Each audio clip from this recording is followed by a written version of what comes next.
Have you given any thought to contributing to the melt? It's easy to do. Just click the Patreon link in the episode notes, and for as little as $3 a month, you can get access to bonus episodes, early access to regular episodes, and you can also participate in monthly Zoom meetups. It helps to keep the magic happening here at the Melt. So I encourage you to karmically entangle yourself with the Melt today by subscribing monthly for less than the price of a container of goatee wax, or a prosthetic pinky, or a half stick of DMT butter, or an inflatable casket, or the shrunken head of an Atlantean supermodel, or a woolly mammoth's merkin, or a crystalline replica of Baba Yaga's hut, or a capsule of Sasquatch dander.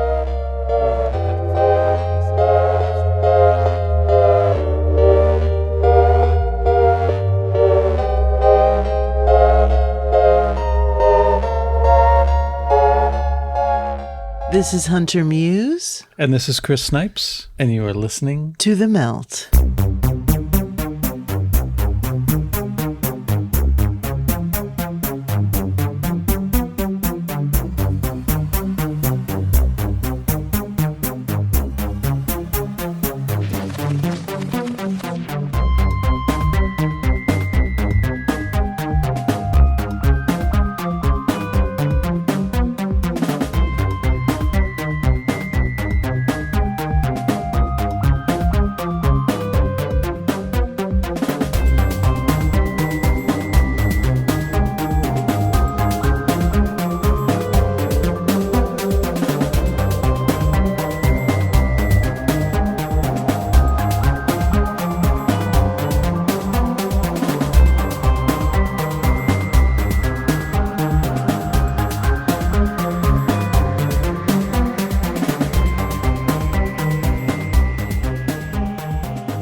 It's no secret that most of humanity's ills can be traced back to a gradual disconnection from nature.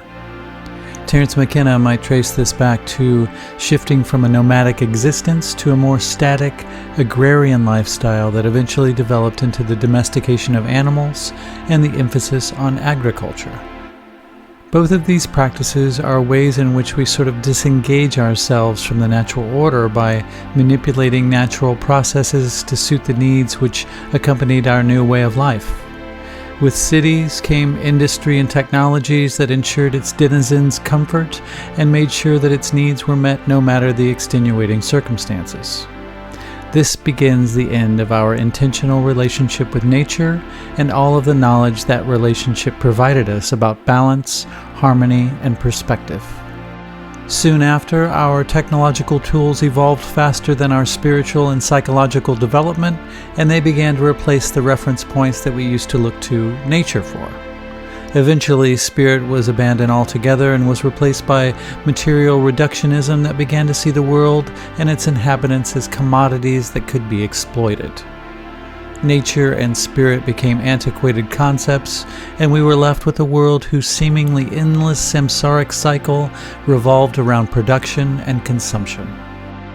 Today's guests, Gregory Little, along with co-author Andrew Collins, have just released a new book entitled Origins of the Gods, Qesem Cave, Skinwalkers, and Contact with Interdimensional Intelligences, which addresses this divide, along with other compelling topics such as how our ancestors built permanent sites of ceremonial activity where geomagnetic and gravitational anomalies have been recorded, and how by restoring our spiritual connection with the natural world, we might once again be able to communicate with the higher dimensional beings who triggered the advancements of our earliest ancestors. I start off the conversation by asking Greg what the inspiration was for him and Andrew writing this book. When we finished Denisovan Origins, which came out in 2019, we had already decided that we wanted to do a follow-up book to some of our earlier books. We both had the same ideas, and it was mainly ideas about UFOs and the paranormal, which Andrew had written a book back in 2012 called Light Quest, which I wrote the introduction to and actually edited for him. And it did well, but since 2012, there's so much more information that came out about plasmas and so on. So that was really it. We just decided we were going to follow it up. Andrew's already written another complete book that is, and he's working on another one after it. And then I've written a couple since this book came out, since we sent this in. This has only been out. The new book is called Origins of the Gods. It's been out just a few months. That's really it. But we sent it in the end of 2019. So it's taken a while to get it out. Wow. So, yeah. So that's about as good as I can do. Yeah. Well, not really, but okay. Well, what sort of research went into it? Did you try? I know with the previous book, you traveled around to a lot of sites and mounds and stuff like that. What did you guys do for this one? Well, actually, we returned. The very beginning of the book starts out at a place called hovenweep. And hovenweep is a very ancient site in Utah. It's about 70 miles south of Skinwalker Ranch. And Skinwalker Ranch is on the far eastern center part of Utah. So if you go down about 75 miles, that's where hovenweep is. Hovenweep actually is like I said, it's an ancient site.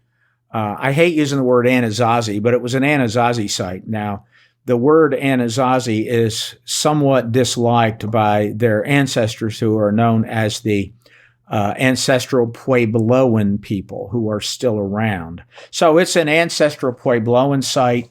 My wife and I visited it 33 years ago now when we were really doing research on another book that I had come out in 1990 called People of the Web.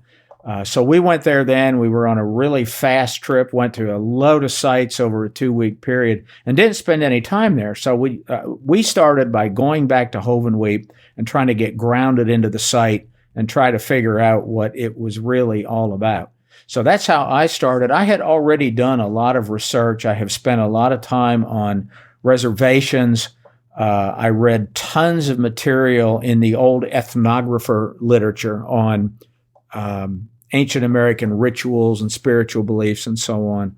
And of course, Andrew and I have both been in the UFO field a long time. My first book was 1984, a long time ago. Most of the people listening to this weren't born then yet, but anyway, 84, and it was on UFOs. So it's just a continuation. It's like new information comes out, so you got to update your old stuff. That's it. Yeah.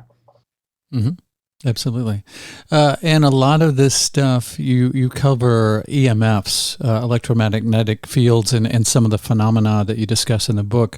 What do you think that the EMFs that humans create, how do you think that prevents us from connecting with the same sort of natural environments that these ancient civilizations did?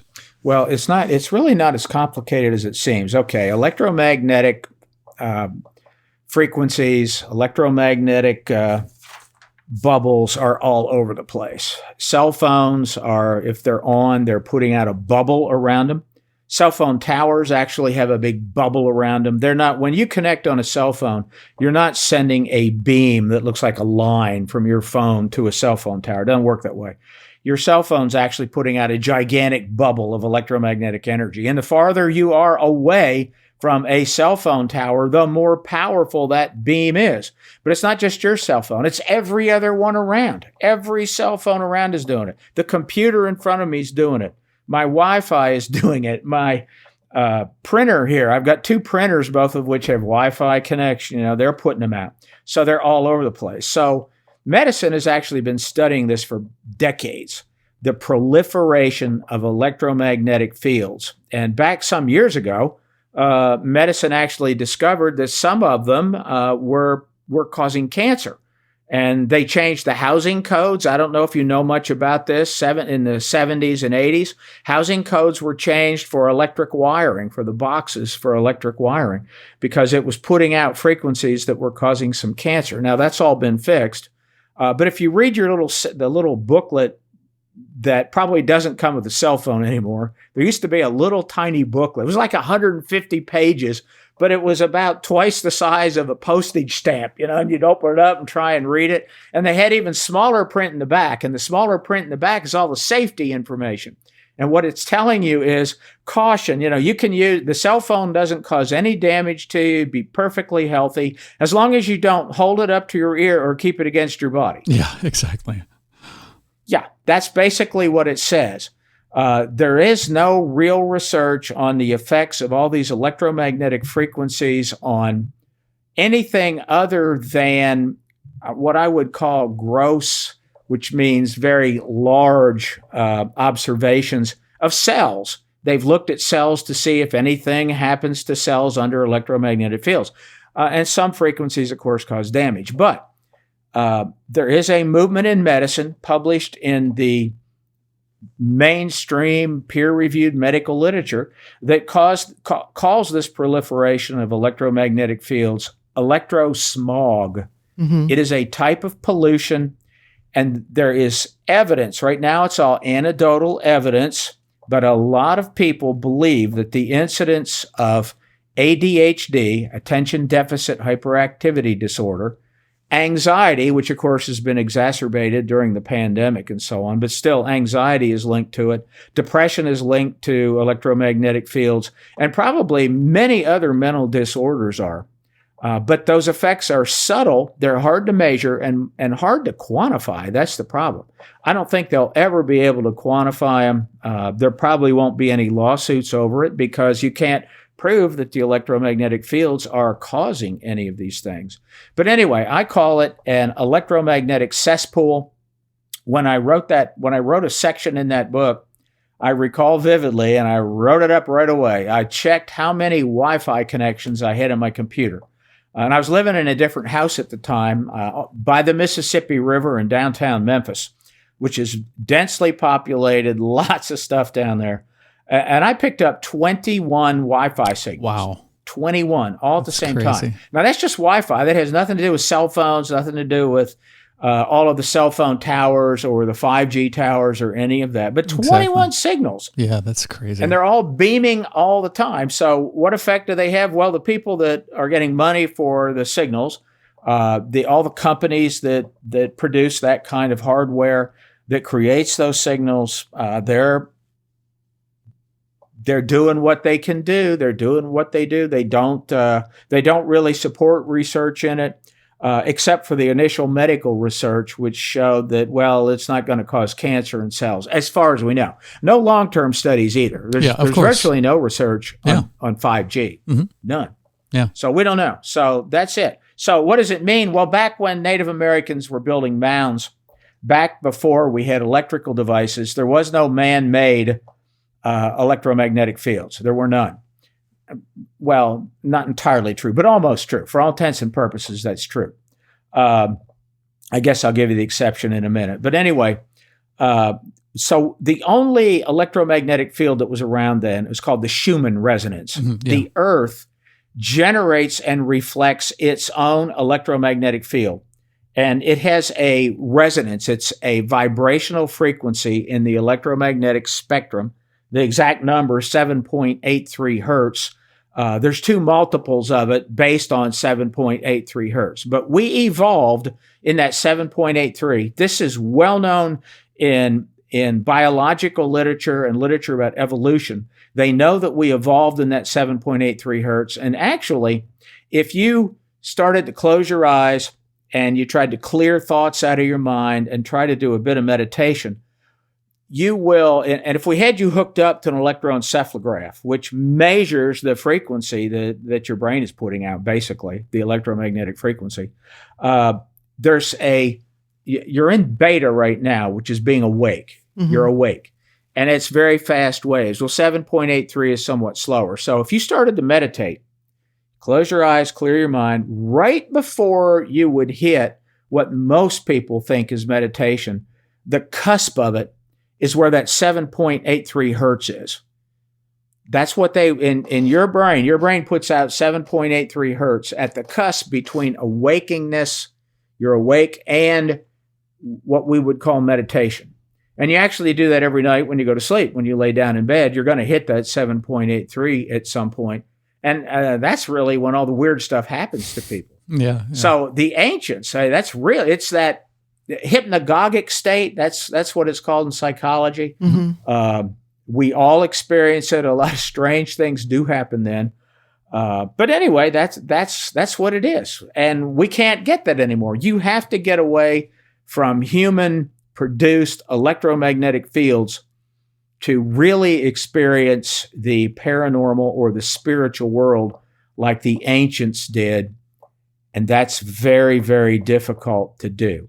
And that's where hovenweep, for example, came in. Hovenweep was a place in the middle of nowhere, and there were no cell towers in there, no cell tower service, and you feel different as soon as you get there, and you go down into a canyon.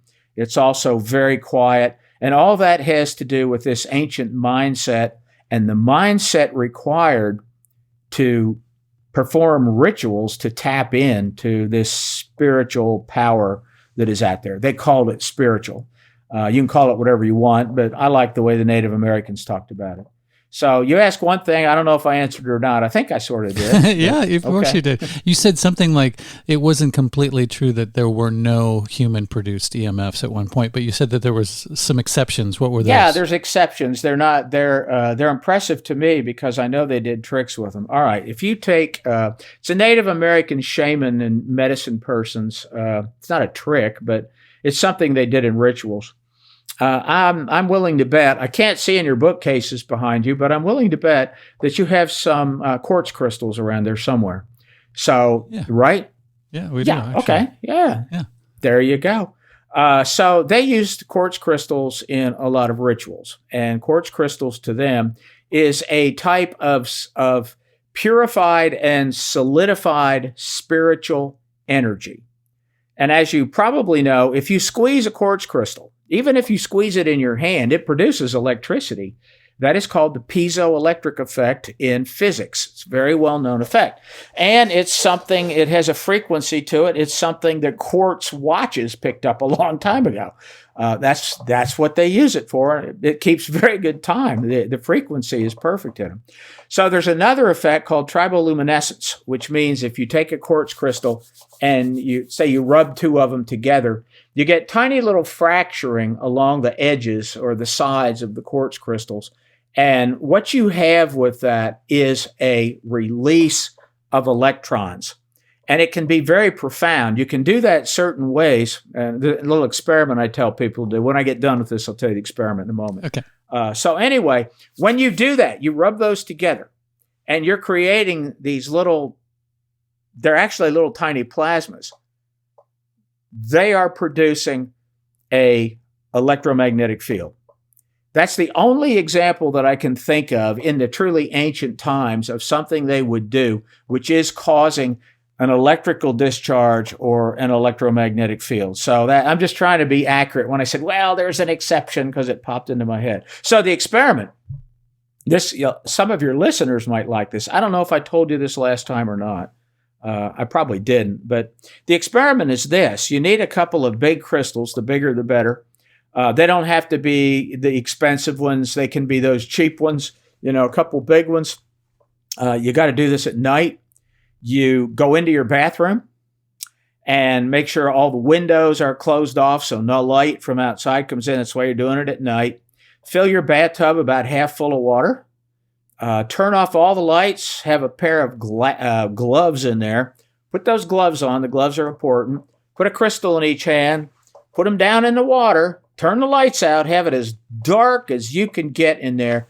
And then rub those crystals together as hard and as fast as you can. Underwater. It's very impressive. You can light up the entire room. Wow. It's amazing. So that's a trick that the shaman used to do. And the shaman would take, they did it, they would do it in a tent by taking a leather pouch. And in that leather pouch, they would put broken off pieces of quartz crystal. Even little broken pieces. Just fill it full of that. And they'd sit there and they would grind that pouch. And as they grind the pouch and they fracture the little quartz crystals in it, little balls of light come flying out of the pouch. And it can be, if you have enough in it, it can be very impressive. So that's something they did. And technically, it creates an electromagnetic field. So that's why it's an exception. I don't know of any others. There probably are some, but that's the only one I know. Did you? You're at a loss for words. I'm just trying to give her space to interject. Otherwise, I was going to keep diving in. That's amazing. How did you discover that? Like what research led you to that? Well, we actually were back, I think it was 2003 or something. I knew it before then. I'm not sure how I found it out. I don't think anybody told me. I think it came from what the shaman were doing with the pouch. And I did that and tested it. Pretty impressive, but I wanted something more impressive. And I got to wondering, at the first, I didn't know enough about physics when I did this. This was a long time ago. And so I got to thinking, maybe it's just sparks, like you have metal against metal and it produces sparks. I was saying, maybe that's just sparks coming, which is stupid, but that's what I thought. So I remember thinking, I'll do it underwater, because you won't get any sparks off underwater. So I did it underwater. Then I started doing research on it. It's like, oh my God, boom, my head exploded. And I went, that's really amazing. So I got bigger and bigger crystals. We filmed this before. It's on several TV shows because we filmed it using super slow motion, using a night vision camera, really good one. Had the camera real close to it and wasn't underwater in this case, but we were doing it to simulate cosmic rays coming from the sun and at night, and cosmic rays pass through your head and pass through your eyes from time to time. And when they pass through your eyes, you see these little flashes of light. Mm-hmm. It happens more frequently than we realize to us all, but we're so used to it, we don't notice it. So anyway, that's how, I don't remember when it was, probably in the late 70s is when I found that out. We started doing research with it in around 2002 or 3, and Andrew Collins was there and a bunch of other people. And we just kept trying to see, how weird is this? How far can we take this? And the filming of it produced, when we filmed this, and this wasn't in the water where we filmed it, it produces all these shapes and forms that look like people and monsters and UFO entities and snakes. And, the only way you can see it, you have to put it in this slow motion to be able to see it, because it's so fast. You're rubbing these together really quickly. But it's just incredible. It would freak people out if they watched it and didn't know what it was. Yeah. So I quickly want to go back to the bubble that you're talking about that EMF creates. Yep. Now this may fall into the category of conspiracy theory, but do you think that there's some nefarious intention to break people's connection with maybe a higher source or a higher level of energy, and the EMF 5G cell phone connection is by design? Well, it is by design, and it is nefarious in that it's all driven by greed. It's money. True. I mean, that's it. It's money. It's money. There is so much money in cell technology and in communications. It's money. And the nefarious part, human beings, we are driven by money and greed. And honestly, to me, that explains it better than anything else. I don't think they're sitting up there going, let's give everybody cancer. They're sitting up there going, how can we get more money out of these people's pockets? Yeah, irregardless. That's what it's all about. To me, that's it. Irregardless of the ill There effects. are conspiracies. I do believe, and and I don't call them conspiracies. There are a lot of things out there that are absolutely bizarre. That there's some people behind the curtains. Oz. Pay no attention to the man behind the curtain. Exactly. That is actually going on. But I don't think it's going on with this. I don't think they care that it's doing that. Right. And a lot of people they don't believe there is anything to get a higher connection to. That's the problem here. Yes. Skeptics don't believe there is anything else anyway. So what's the harm? Right. You know, all your ideas about it being spiritual is nonsense. That's what they would say. You're filled with nonsense. And you're not scientific about it. You're not being rational. So, believe whatever you want. We don't care. We're still going to build these 5G towers because we're making a lot of money from it. Sure. Right. So it could be an unintended consequence that it is separating us from us being a conduit to connect to some higher frequency that we could connect to. So absolutely. So you're saying that there aren't these predatorial reptilians, bad actors that are like, oh, how can we separate people from the divine? This is just like an unintended consequence of the greed of man. I think that part is an unintended consequence. There are people actively working to shut down virtually everything that you would consider religious or spiritual. Sure. There are people and organizations working to shut it all down. And anything that helps with that, I think they're in favor of. For sure. But right. I don't believe that the communications revolution that we have is about that. I think it is an unintended consequence to most of us, something that the skeptics like. And one of the things I've actually heard some skeptics say is, well, the very fact that 5G technology and all this electromagnetic stuff doesn't cause any problems. We've proven already it doesn't cause any problems, which of course isn't true, but that's what they say. Exactly. It doesn't cause problems. Therefore, there is no spiritual world. You people saying that it's disconnecting us from the spiritual world, well, it's nonsense because it's not doing anything, and we know it isn't. That's what they say. So they're actually pretty happy with it. But I do see it as there is a battle going on. There's no doubt, more than one, but there's one big battle going on. So how do we pardon me for interrupting you. So how do we protect ourselves from these bubbles, like these Wi-Fi bubbles that our entire house is wired, so we don't use Wi-Fi. We keep our phones on airplane mode when we're not using them. How do you protect yourself from other people's bubble? You can buy a lot of rolls of aluminum foil and cover your house. Actually, that does work. You need but you really need to seal it off well. But anyway, okay, so. I think that I have moved from that place, from that house that had the 20-some Wi-Fi connections, and I live in a much more rural place. Really, it's a suburban area right outside of Memphis, and got a lot of expansive trees and grass here, and an enormous amount. It's hard for me to even get a connection for my cell phone because we're kind of in a hole, but there are houses here. And I don't pick up other people's. I pick up only 2 or 3 other Wi-Fis.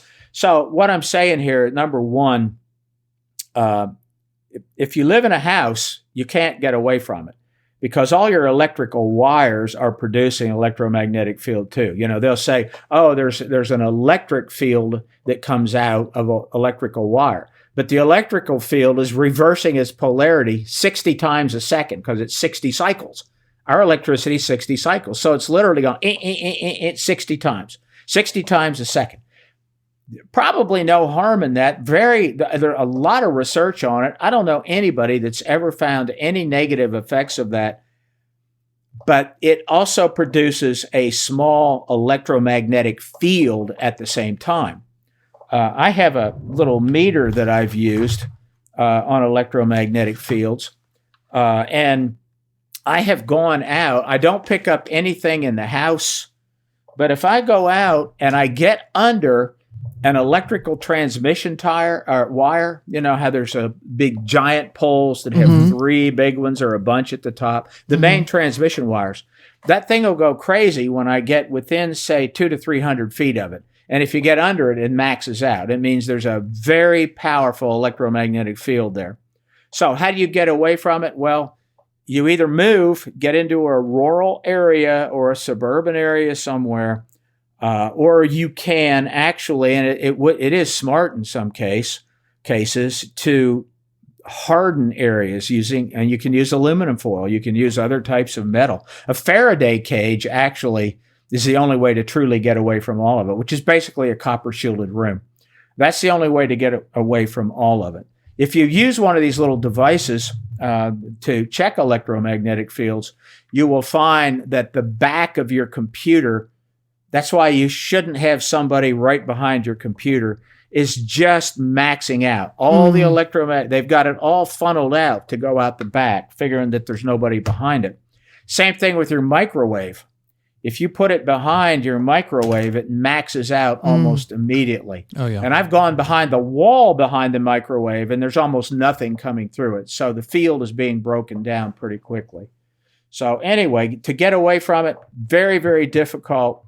But it can be done. You have to get yourself to that Schumann resonance. You have to mentally get yourself into that state of mind to where you're right at that cusp between wakeness and deep meditation. You don't want to be in deep meditation, and you don't want to be awake either. You want to be right at the edge of it. And again, that's when the weird stuff happens. Yeah, I think we can think materialist reductionism for the mindset that allows this sort of technology to flourish because, first of all, it says that there's not a spiritual realm and everything that's worth paying attention to, you can measure it or quantify it somehow, but it also sort of denies the fact that we are connected to our environment around us, or that there's that potential of that connection. So that kind of technology is very disruptive because of the EMFs you were talking about, but even things like light pollution, that keeps us from seeing the stars above us, which these ancient civilizations obviously were very connected to in many ways. So I think a lot of this stuff, that we take for granted, and technology that we're so fascinated with, is very sort of discombobulating as far as keeping us in a completely different context than the sort of civilizations that you were discussing in your book. Well, yeah, the thing about light pollution, you can barely see the Milky Way from most places around the world now. And there are lots of people running around, college kids, even adults, that have never seen the Milky Way because there's just too much light pollution. And soon, all we're going to have are Starlink satellites you'll be able to see. I've watched a couple trains of them moving. Most people don't understand how many of them are going up, and they're all low orbit. They're low orbit satellites. They're trying to make them so they don't reflect any light, but there are 41,000 of those planned to go up, Starlink satellites, and they're all made for Wi-Fi connections. Wow! And they're the whole idea of it. And I like Elon Musk. I think he's one of those thinkers that's so far out there. That he's an alien. The guy's an alien. Aliens don't do very well in real life, but they truly think out of the box, and it's because Elon Musk is not in any box. The dude is not in any box. But his idea, I don't like Starlink. I don't like it because it's going to blot out the sky. All we're going to see are hundreds of dots moving around. That's all we're going to see. In many places of the earth, like Africa, they're planning on covering Africa with them, anywhere that has low amount of potential internet access. But eventually they want to put them everywhere around Earth because you need 5G technology for the auto-driving cars. Yeah. Right. The self-driving cars have to have 5G technology. They can't function on regular cellular technology. So that's the whole idea. It's going to make Tesla cars easy to navigate. Plus, they'll also serve Wi-Fi in places where they can't get it anyway. Rural areas. There are places I live in Tennessee. There's places here now. The only internet is Starlink because they have satellites over these places. There's a lot of rural mountain areas in Tennessee. I know the same is true in Kentucky. There's a lot of places the only internet you get is Starlink. Wild. Okay, it's not available in Memphis yet. I don't think I'd want it, but anyway. Can we talk about hovenweep a little bit more? Go ahead. Yeah, do sure. you have any suspicions about a potential connection with the military in these areas? Because you were talking about the fact that there's no cell towers in that area. Do you think that the military is somehow involved with kind of keeping that area clear because they are aware of the Schumann resonance and the power of that specific spot? I don't think that is what's happening at Hovenweep. I do think the military is involved with Skinwalker Ranch, which, like I said, is 70 some miles away. Andrew's part of the book talked about Skinwalker Ranch. But no, I don't think they did that. I did include some on military research in the book. One of the things I probably need to say is that book that Andrew and I did, we were given a certain number of words. Basically, we were given 100,000 words, which we split. And I got to 100,000 words. Andrew got to 150,000 words. So we had to cut a lot out. I had to cut out half of what I wrote. Wow. And there were about 7 or 8 pages on military research in electromagnetic weapons, electromagnetic devices, crowd control devices. Right. Other things. So I cut a lot of that out, frankly, because it would make a lot of people angry in deciding what to cut out. What do I cut out here? Right. And I figured I'll just throw it out a little bit and people can make of it what they want, but I'm not going to explain it. So no, not at Hovenweep. I don't think they did, because there's really nothing there. It's a big complex. It has 5 separate areas spread out over miles. And there is a canyon at Hovenweep. This is where it gets weird. The weirdest part about Hovenweep. There are some structures stone structures built around the rim of the canyon.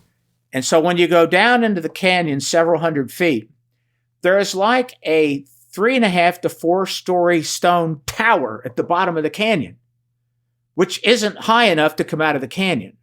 Interesting. It's not high enough to come out. So, I mean, you think about that. Why would you build a tower inside of a canyon that doesn't even come out of the canyon? Well, we know that the tower itself has these tiny little windows.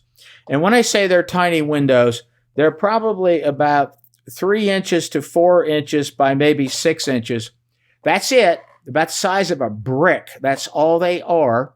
And those are sighting windows to sight very specific stars and movements of the sun and the moon. And so the shaman would be in that tower. By the way, there's no door.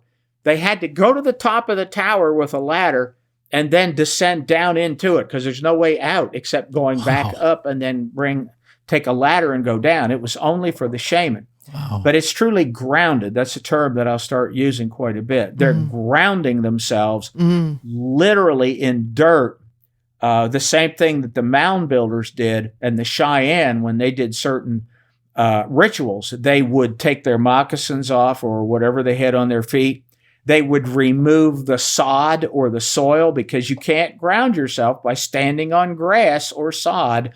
You have to stand on dirt, and that has to do with their belief about spiritual energy. But at Hovenweep, this thing is stuck right in the dirt. It's very dusty down there. There's a lot of dust in the bottom of the canyon. But I mean, it's just strange. It was a ritual site. They know it was a ritualistic site. Only the shaman and when I say shaman, I mean the medicine women too, medicine men, medicine women. Those people were the ones that went in there, in that canyon, in the underworld, but still on the surface, which is really important in their spiritual beliefs. If you know anything about the Southwest, the tribes in the Southwest, whether it's the Navajo, the Hopi to some extent, and the Anasazi or the Puebloan people, any of them, the Zuni, they all have a kiva. They have a structure that goes into the earth. It's usually a round structure that has been dug down into the dirt. And if you go into one, it doesn't have a floor. It has dirt. there is dirt. That's it. And it's so they would physically touch the dirt when they were doing whatever rituals that they were performing there. So that's important. So I know you started out with something government. I don't think hovenweep, I don't think the government is doing much there. Doesn't have many visitors. It's very, very dark. That was one thing. They wanted a dark place because the movements of the stars were very important. And the silence is profound. I spoke with Whitley Strieber yesterday for quite a while. I'm sure you know who Whitley is. Oh, Sure. of course. Okay. And Whitley and I were talking about how long, 2003 is when we started talking, and he's really impressed with the silence.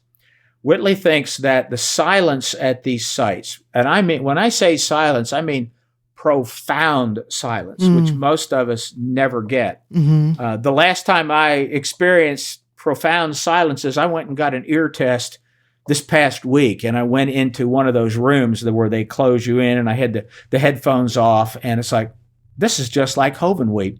That's the last time that I experienced that kind of silence. So the silence has something to do with it. Sound causes brain activity.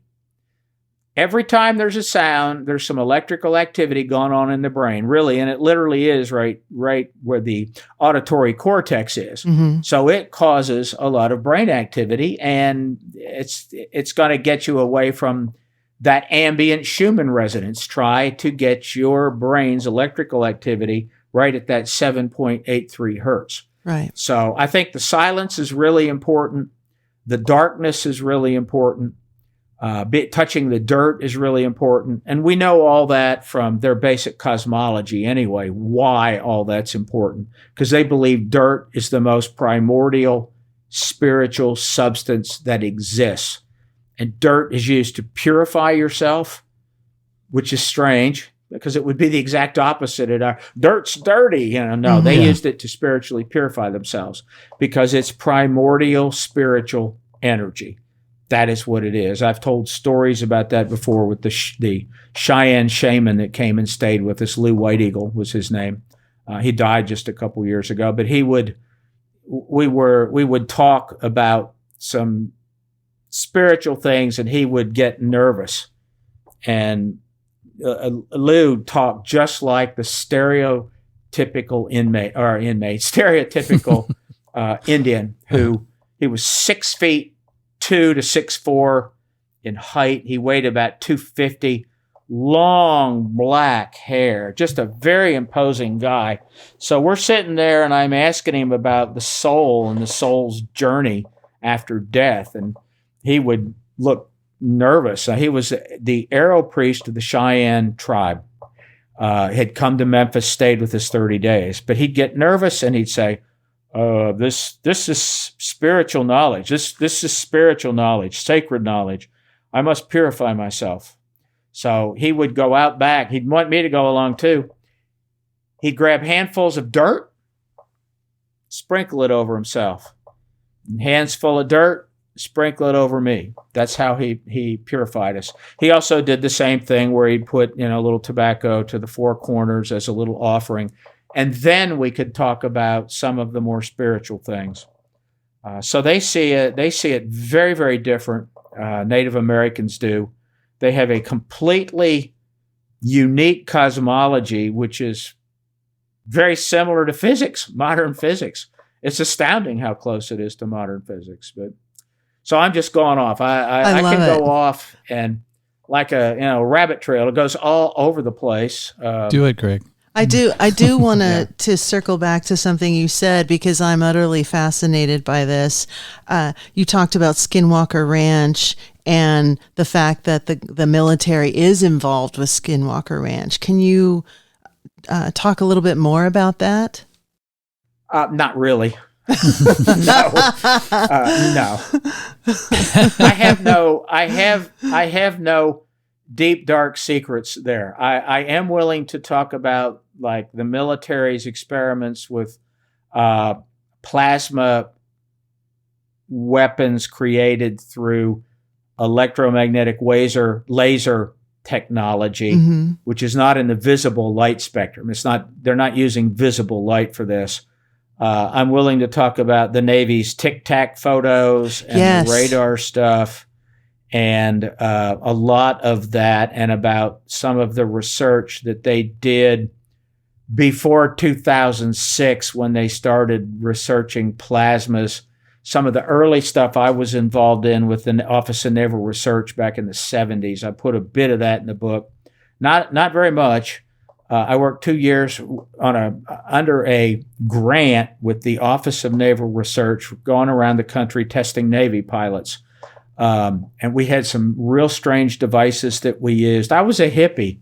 First year in graduate student, I was 21 years old. Had no idea what we were doing. We wound up going to Pensacola, the main Office of Naval Research office.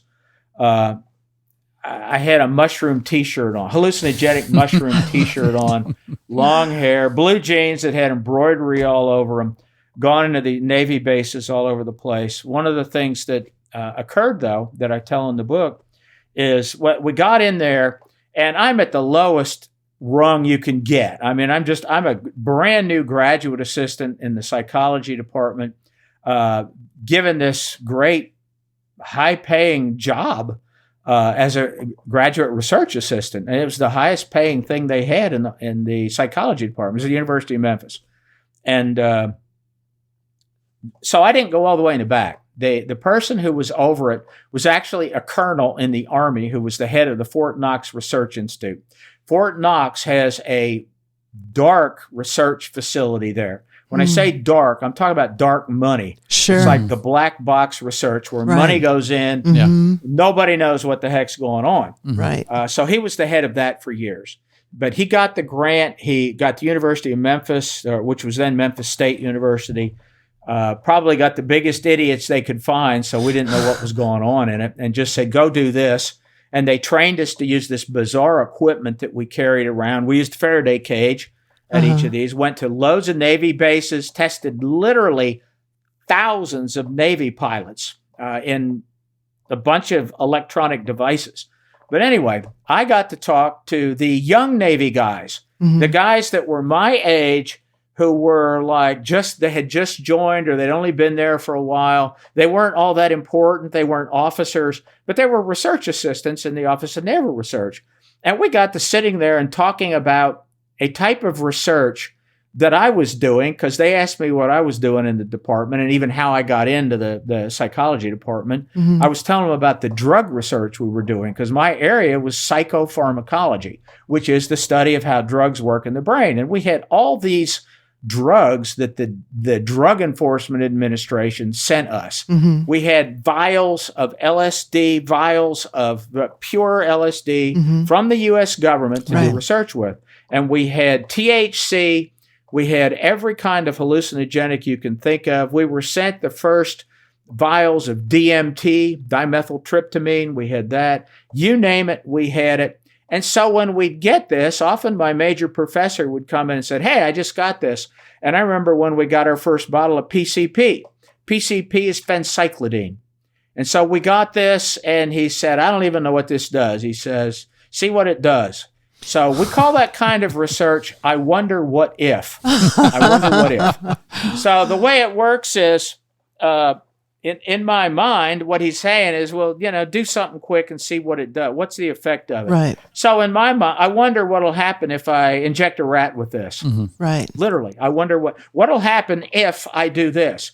So that's what I did. I injected a rat with some of the phencyclidine. It was on my desk walking around when I injected it, because I didn't want to stop doing what I was doing. So I got one in the lab, brought it in, injected it, did a lot of animal research and injections in him. And after about 2 minutes, the rat fell over on its side. And you ever seen Curly on the Three Stooges, where he falls on his shoulder and then runs in a circle on the floor? That's what the rat did. Wow. I kid you not. It was the most bizarre thing I'd ever seen. It just was laying down and it just was going around in a circle like that. It was very, very strange. Crazy. So that's, I wonder what if research. They, at the Office of Naval Research, these young guys then felt really good. We're pretty much the same. So they started telling me about some of theirs. They did a lot of I wonder what if research. I wonder how the guys on a ship will respond if we do Just fill in the blank, whatever it is. So I know back in the book, I mentioned this too. My wife and I went to Gulf Breeze, Florida, where there was an enormous UFO flap in the 1980s. Yep.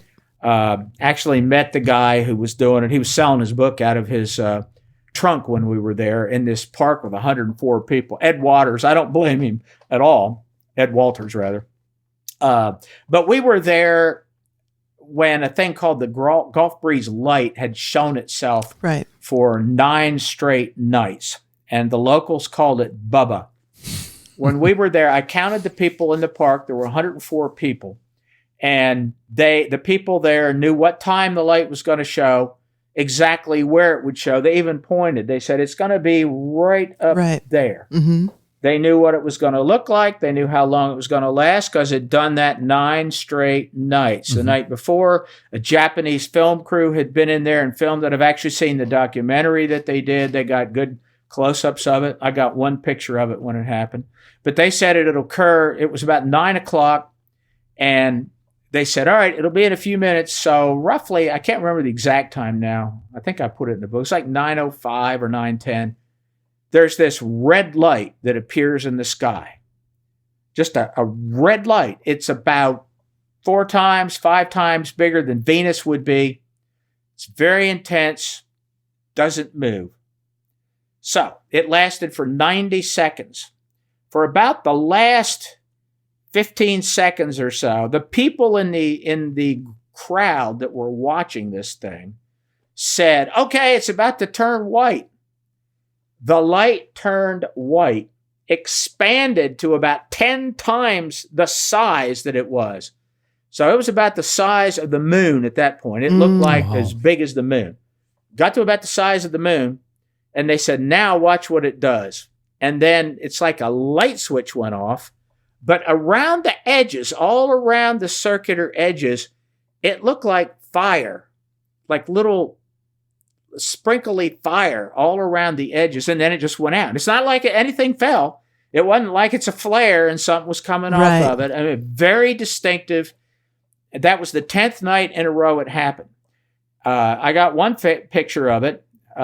We checked the next night. It did not appear, which would be the 11th night. So it did 10 nights in a row. It skipped one, then it came back the 12th night. Then it skipped a long time and has only been seen periodically. Well, I was the only person that seemed to realize this thing is appearing over Eglin Air Force Base. Right. Because it was Gulf Breeze, Florida. We were on the Gulf, it's called Gulf Breeze Park, Shoreline Park. That's where we were. And you can see a bridge, and I knew where Eglin was because that's where the Office of Naval Research is. That's right. That's where it was. And it's exactly, I immediately thought, oh my God, this is a research study. Right. And I turned around and started looking at people, trying to figure out, there's got to be somebody here that's got a notepad. There's got to be more than one person that's got a notepad that's taking notes, seeing how people are going to react to this thing. And that, I believe, was a hoax call it a hoax. Sure. Not really a hoax. It was an experiment. Sure. Right. I think it was an experiment done by the Office of Naval Research just to get the reactions of people. It didn't hurt anybody. It didn't cause any great fervor. In fact, it brought the city was glad because it brought in tourists. Sure. People would come and spend money to see the Gulf Breeze light. It occurs almost every night. I could see that as a great thing to get people to come. That was one that Would Tic Tac be similar to that? The Tic Tac video? Yeah. Okay. All right. So there's I don't know the page number in the book. I suppose I can look it up at some point here. But in the book, there's a couple pages where I introduce the research that the Navy has been doing with plasmas and electromagnetic fields. All right. So electromagnetism, we need to talk about that for a minute first to explain all this, because the Navy has done incredible stuff. And when I say the Navy, it's probably not U.S. Navy personnel who have done the actual research. It is contractors who have gotten grants, and the grant information never sees the light of day. Where you will find evidence of this would be in government repository libraries, which are specialized university libraries that have a special part in them for government documents that are generally not disseminated to other libraries or the public. None of it will be online. You won't be able to access it online. That's actually how I found the research that the government was sponsoring in the effects of electromagnetic fields on the brain, because that's what I was initially interested in. So, starting probably in the 70s, the U.S. government did sponsor or issue grants to do research in all sorts of areas. A lot of the research, I believe, was done by Michael Persinger, a neuropsychologist at Laurentian University in Canada. I knew Persinger. He wasn't a close personal friend, but I knew him professionally. We published in the same area. We communicated some before he died. He referenced a lot of my studies in his research, but his was all in peer-reviewed journals. And what Persinger did was he had a Faraday cage, a very large one, and he had undergraduate freshmen at Laurentian University that served as volunteers. He was able to put them in this, and then through the use of very specific electromagnetic fields at very specific frequencies, these students would experience an abduction in his laboratory. They would believe it's real when it's gone on. They would see angels. They would see aliens. It was dubbed, some people claim to see God and Jesus using it. Some very famous people, Susan Blackmore, a psychologist who's very well known, she did it and did a documentary on it because she claimed she met probably Jesus. Or she doesn't believe it was Jesus, but she thinks it was Jesus created with the electromagnetic fields that she was in at the time. So Persinger, that was his early stuff. It was called, some people called it the God helmet, because initially you had to put they put electrodes around your skull initially, and then they would focus very specific electromagnetic frequencies in different areas of the brain. Well, it just took too much time, so he developed a helmet. He just put the helmet on. I actually have the device here. Wow. I have Persinger's a duplicate, one that they made and used to sell a long time ago, a duplicate device here.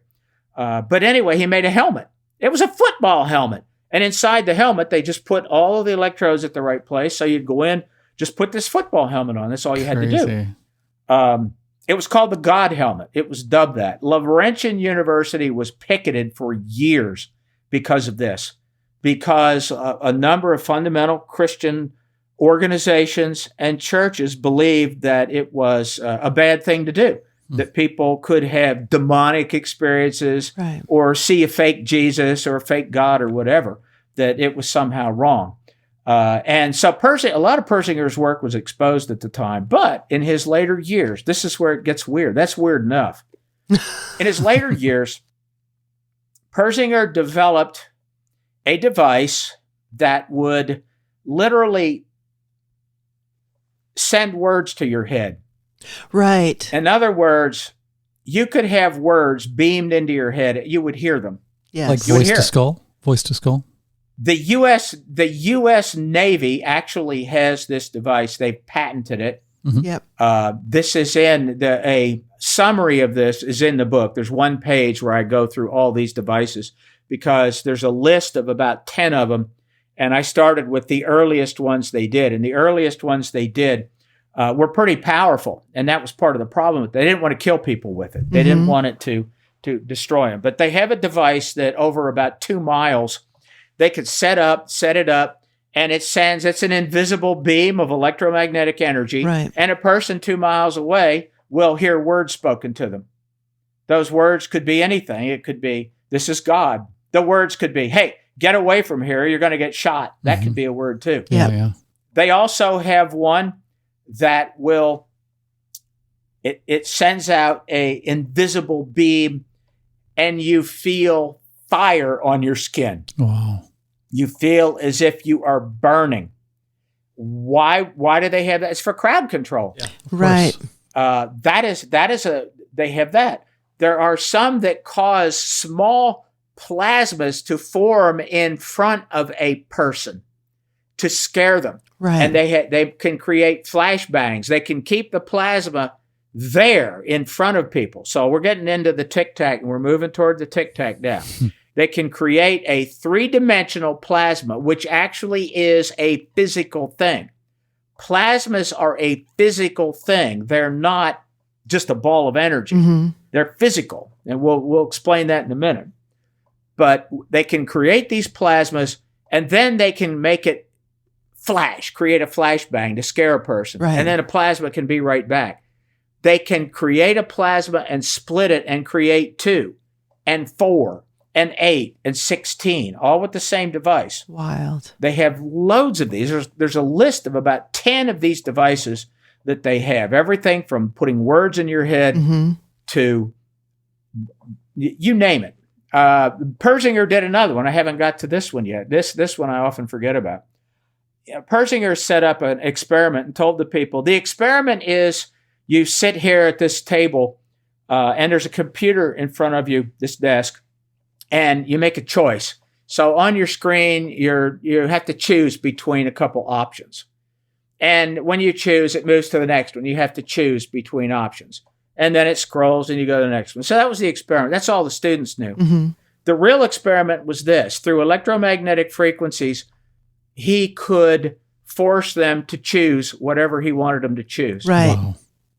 They didn't know it. They were sitting there clicking. I choose this one. Next one. Yeah, I'll take that one. Right. Next one. Yeah, I'll do that one. But he was producing their choice. They didn't even know it. They had no idea. But it's all done through electromagnetic frequencies. And I believe all this stuff was done through research. And the truth is, all this research started from UFOs.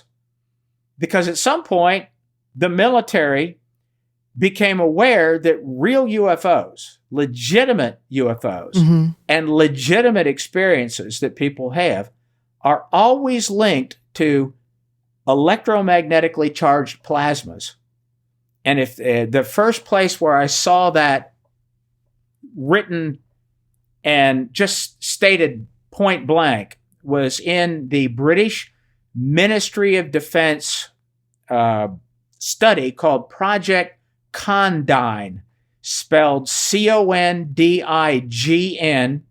It was publicly released in 2006. It took a Freedom of Information Act, but the research was done throughout the 90s till around 2004 or so. And in it, they just say point blank that America has come to the same conclusion as we have. There is research being done on this. They said there are obvious military applications that we can use for this stuff, but real UFOs are all plasma-based. They have electromagnetic fields around them. When you get too close to these electromagnetic fields, you will interact with them mentally. That is all in that report. Now, it's the kind of thing that makes this kind of book that Andrew and I did and all my others on UFOs hated, because I don't believe that what we're seeing are nuts and bolts craft from other worlds. Yeah. It is extraterrestrial in a way. It is certainly not human. It's non-human. The UFO phenomenon is not human. But I don't believe it's extraterrestrial. I think it is something else, nor does Andrew believe it is. We both do believe in the ancient alien hypothesis, but not as it's depicted on TV. Right. Because they say that everything came from ancient aliens. You name it, anything. The crown jewels, the ink pen, paper, everything was developed by ancient aliens. I don't believe that, nor does Andrew. But we do believe that in the remote past, there were some visitations. Yeah, question. I was just going to say, so what is your take? What is your version of the ancient aliens hypothesis? Well, okay, our version comes from Carl Sagan, greatest skeptic of all time. probably the best known astronomer of at least up until, he might actually be the very best known astronomer of all time. Carl Sagan wrote a paper in 1963, published in a physics journal called Space and Science. And in that, he calculated the odds of extraterrestrials existing. He said that in the universe, he said it's an absolute certainty that there is life elsewhere in the universe. It's an absolute certainty that there is life in other planets not necessarily in the solar system, but in our galaxy. Right. And then he proceeded to calculate the odds that there would be civilizations far older than those on Earth, and that they would be advanced, and that they would want to visit elsewhere, and whether or not they'd want to monitor Earth. And he said it's an absolute certainty that it's happened. In fact, it was so certain, Carl Sagan, in this article, generated a number. And he said that they probably started visiting Earth 2 million years ago, perhaps before, but at least 2 million years ago. At the end of the last ice age, they probably increased their visits rather dramatically. And that, at a minimum, they've made 10,000 visits. Wow. 10,000. Now, it sounds like a lot, but it's not. Not in that amount of time. Remember, I said 2 million years. Exactly. Right. 10,000 visits over 2 million years is every 200 years, one visit. Right. And he's not saying necessarily that there's people like us flying in those craft, coming to Earth every 200 years. Yeah. Some of it would be remote monitoring, which certainly we are doing with other planets. We're sending craft to other planets, but there's no human on those, and that's certainly what they do here. Maybe through wormholes or whatever. Carl Sagan in that article actually said, this is bizarre, in 1963, greatest skeptic of all time. He said that archaeologists should look for evidence of this, and they should go to ancient Sumeria and look at Baalbek and a few sites there. You don't hear many scientists talking about this. They hate it. Skeptics hate it that Carl Sagan said that. Paradoxically, Sagan didn't believe that all the UFO sightings that people are seeing are extraterrestrials. He thinks that they come far, they come from a long way, and their visits are, there are vast time differences between them. He believed there was something else going on. So do I. He didn't say what it was. He wrote a book called the Demon-Filled, I think it's the Demon-Filled Universe. Demon-Haunted Universe. There you go, yeah. He wasn't exactly sure what to call it, but it's connected to the Earth and all that, and plasma research wasn't very good at the time. But Andrew and I both pretty much believe that's the case. They probably did come here. I think maybe some genetic manipulation occurred because of my academic background and teaching and so on, and what I do professionally. I know quite a bit about genetics, and I think it's very, very possible that the human genome was altered by something, clearly altered by something. It's kind of inexplicable to me. Once you truly understand what human DNA is, and you understand, it's unfathomable to people. It's just unfathomable how complex it is. And I've got to take just a second and explain this. Yeah. Take any cell out of your body, as long as it's not bacteria, which we got a lot of bacteria in us, or a blood cell. So let's just say you pull a cell out. The average size of a cell is going to be 1/10,000th of an inch in diameter. So if you put 10,000 cells side by side, it'd be an inch long. But of course, you couldn't see them because they're not very wide. Right. So, they're not very big. All right, 1/10,000th of an inch. In that 1/10,000th of an inch, so it's a globe or a circle about 1/10,000th of an inch. In the middle of it, there's a thing called the nucleus. And the nucleus makes up roughly 30% of the interior of a cell. Inside the nucleus, there is RNA and DNA and other stuff. There's mitochondria and other stuff in there. But the DNA, deoxyribonucleic acid, makes up maybe 30% or 40% of the nucleus. So you're talking about maybe the DNA is 1/30,000th of an inch in diameter. Wild. But that's not the incredible part. The DNA being that small, it's all wound up in a tight ball. It's a double helix. I don't have, I know that people can't see this, but imagine a ladder. And a ladder has two sides, and a ladder has rungs. Mm-hmm.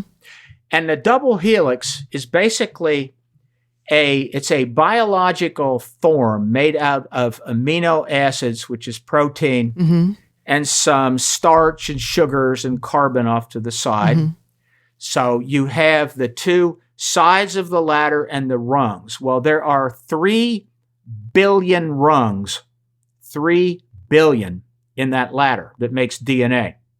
Those rungs are made by, each rung is 2 amino acids, and the 2 amino acids click together. And then, okay, so there's 3 billion of those. That's what it is. Right. If we could take it out, which this is actually done now, I'm amazed at this. If we could take it out of a cell, the DNA, and carefully unravel it, because it's like a ladder, but it's been twisted together and pulled together into a clump. When it's being used, when cell replication is going on, it comes apart and pieces of it start splitting. That's how replication occurs. It splits, and then RNA comes in and duplicates one side, then it duplicates the other, and then it creates a new cell. But anyway, if we could unravel it and lay it out and maybe just dangle it down, that cell, that DNA that's in an area roughly 1/30,000th of an inch, it is 6 feet long. Every cell in your body, every cell that has DNA in it, in the nucleus, has a 6-foot long biological piece that looks like a ladder when you unwind it. And that is what, I mean, that's incredible. That's amazing. It's incredible. It's absolutely incredible. And the only thing that keeps us alive is that we have bacteria living in there called mitochondria. That's what most ancient DNA research is done on mitochondria. I've written a lot about that. The mitochondria ingest sugar. That's why, people say, oh, carbohydrate, sugar, it's energy. You burn that. You don't burn that. It feeds these bacteria called mitochondria. And the bacteria, mitochondria, then their waste product is called ATP, adenotriphosphate, and that's their poop. That's what it is. That's the actual energy that our cells use to reproduce. That's what we use. It's amazing. It's like alcohol is the waste product of bacteria eating sugar. Right. So, yeah. And our body actually produces a couple of ounces of alcohol every day. It's in the lower gut. Right. And you don't really absorb it. We do it every day. Fermentation. So anyway, I don't know how we got into that, but yeah, okay, I know how we got. I think that, human DNA, it's inexplicable to me. I know what evolution is. I was trained in evolution. I have a doctorate. I have a Master of Science in Psychology. My doctorate is in Counseling and Educational Psychology. But I've taught genetics. I've taught all kinds of things and scientific things in college, and I still, DNA just blows me away. I think that there's something happened there. So yeah, that's my thing with ancient aliens. As to the rest, I don't know. Boy, howdy. Wow. That opened up a lot of can of worms, a case of a can of worms. And we didn't even get through a third of your questions. No, not at all. We just barely tapped into it. I'm glad that he agreed to come on again, because we definitely have to do that sooner rather than later. I know, and it was so exciting to dip our toe into the Skinwalker Ranch mythos and touch on that.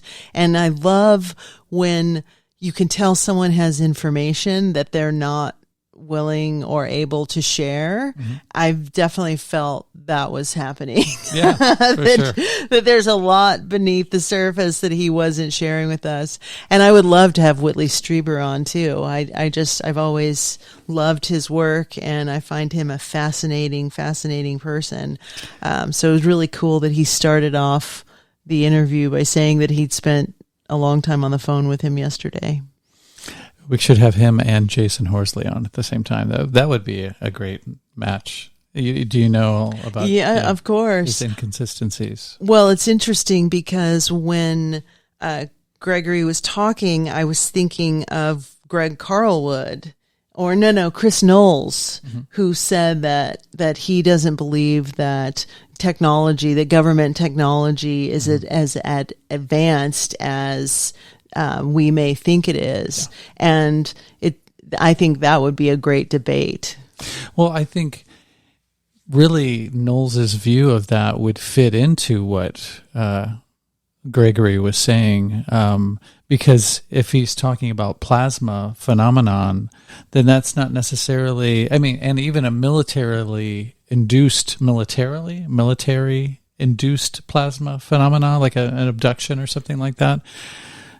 Sure, that would involve a different kind of technology than a nuts and bolts spaceship coming from another galaxy or something like that. But that's maybe more plausible to Chris, accepting something like that rather than interstellar space travel. Right. But he's also talking about, the God voice or the voice of God and this technology that the military does have access to and the military has been using. And I think that it's easy to kind of poo-poo or diminish what you think or downplay what you think the military has access to. But the Navy especially, you're talking about, if you look at a pie chart of government spending, the largest segment of government spending goes to the military. Mm-hmm. So you're talking about trillions of dollars every year. They're not just taking that money and, looking at China. There's definitely research going on. NASA gets shitloads of money too. An insane budget. Right. Well, NASA's part of the military budget. Okay, if you want to split hairs, we can do that. We can go there. God. My God, I could have talked to him all night long. I could have talked like all we night. We just had so much to cover, and I feel like we didn't really even begin to unpack the book because there's so much. Like, we basically talked about the first chapter of the book. For sure. Well, and then just dug deeper into that, which I love interviews like that, where you can just find you're walking through a labyrinth trying to see, which direction to go to, and then you find this room that maybe you were expecting to go into, but then there's all these other side doors and alcoves that go off of it that you didn't anticipate, and you end up stumbling into and unearthing things that you never thought would come up in the conversation. Yeah, his origin story of how he kind of found himself working with the Navy is, that could be a movie in and of itself. Yeah, it was so beautiful the way he was describing it, and I could visually see him in that time and imagine what that must have been like. Like, he was really a fish out of water. Mm-hmm. And it's like I could have drilled 3 hours of dialogue and conversation out of that one story that he started to tell us. It was so interesting. Yeah. Hopefully he can convince his wife to come on. Maybe we can do that early next year or something. But he sounds like he only has 2 windows open, and hopefully we can take advantage of one of those and have him on for a part 2. Well, we're definitely going to jump through one of those windows with him, because I want to really kind of delve into a lot of the stuff he's talking about because of his background. I'm going into clinical psychology. He is a font of information, and he just has so much to share in that realm alone, not even touching on, the UFO mythos and touching on the plasma. But he's just so freaking smart. Mm-hmm. Definitely. And a good sense of humor too, and very playful. Like, he's not dry by any means. You can tell he's very passionate about what he does, and he's still got, the thrill in his voice because he's fascinated by this stuff, just like I am. Or like we are. And I feel like, okay, 1 billion years before the Earth is destroyed. Okay, that gives us time. That gives me time to finish getting my degrees and do a little bit more traveling with you.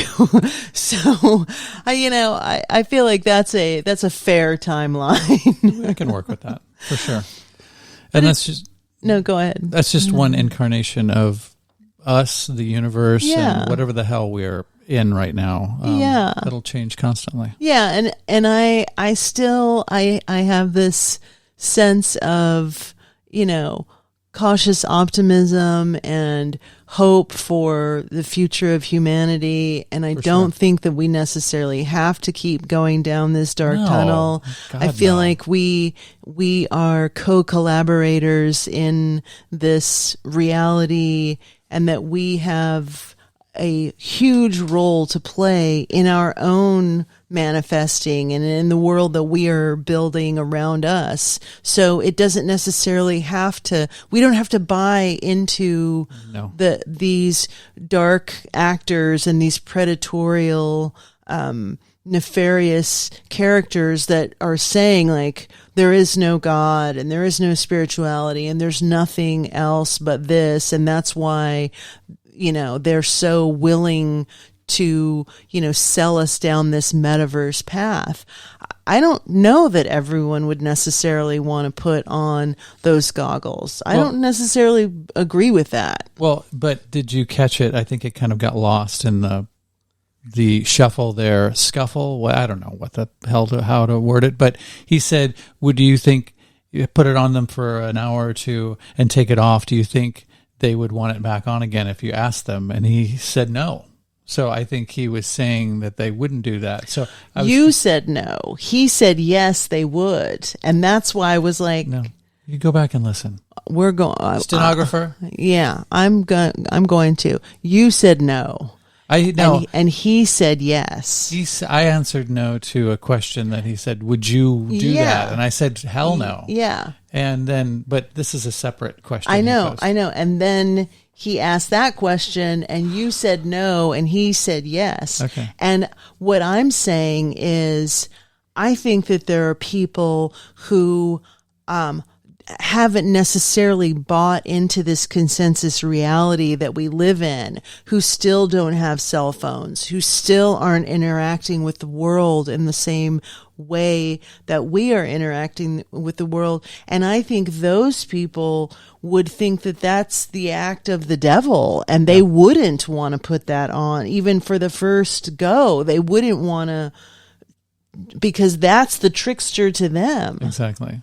Well, that's hoodwink number one, is that we're not powerful and that we don't have any say into what our total destiny is, our composite destiny. I don't know what the word. I'm really have to use the bathroom, and I'm super hungry, so pardon my lack of articulation skills. But we do. We totally do. Absolutely. And to buy into this total separation from the natural world, which is what the big metaverse leap is, and transhumanism, posthumanism, whatever you want to call it, that's the big sales pitch. Like, you can be whatever you want, and you won't ever have to work again, and you'll be totally right. But I think one of the things he's talking about is what Paramahansa Yogananda talked about, which was the ability for someone who has a clean, clear link with the spiritual world being able to manifest anything. He talks about a yogi being able to manifest oranges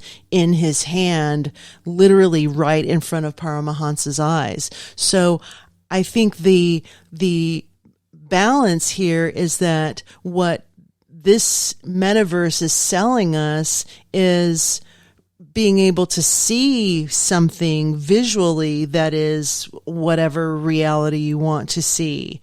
What Paramahansa is talking about is actual manifestation, actually having a clean enough link where you can literally pull something out of the ether. You can create something out of the ether. I'm way more down with that than I am putting on some fucking goggles and masturbating to God only knows what weirdness that is coming through that. No, thank you. Well, all right.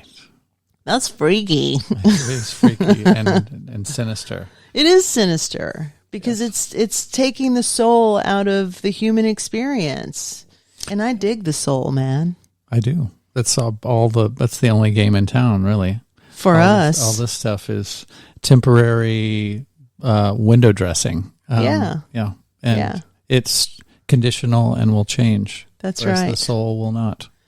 Well, the soul will be transformed, and it will move on into a different being or a different expression, but it doesn't die. It doesn't dissipate. It just changes. Well, when you fill a glass with water and you knock it on the floor accidentally and the glass breaks, does the water disappear? Does the water break? No. All right, guys. On that note, thank you all so very much for listening. We love you. We love you. Indeed. I'm going to start compiling a list of people who become Patreon members and thanking them personally during these things. I just keep forgetting to do that. And also compiling a list of different countries that I know are listening to The Melt. Yes. And charting rather well in that area and thanking them too. In their native language. I wouldn't go that far. I will. Okay. So you're going to learn Slovakian? Fuck yeah. Without any neural link or any of that mumbo jumbo. Exactly. Yes. Great conversation. Many more coming your way. Like our YouTube channel. Spread the word. That's a big way of getting this out, getting these conversations out, is spreading them to your friends and family and on whatever social media data harvesting. And write us emails. We really love hearing from you guys. You can reach me at hunter-muse@protonmail.com or either one of us at The Melt Podcast at protonmail.com. We are sending you good energy and vibes and sending you love through the airwaves. And we hope that this conversation and others that you've listened to brighten your day and give you some things to think about. Some positive things to think about. Yeah. Yeah. All righty. Goodbye. Ciao, ciao. To hear the full-length version of this episode, get access to exclusive and early episodes, and participate in our monthly Zoom meetups for as little as $3 per month, just click the Patreon link in the episode notes or visit patreon.com/themeltpodcast. Contributing financially will help to make this podcast my full-time gig that I can devote more time to and allow me to create more content.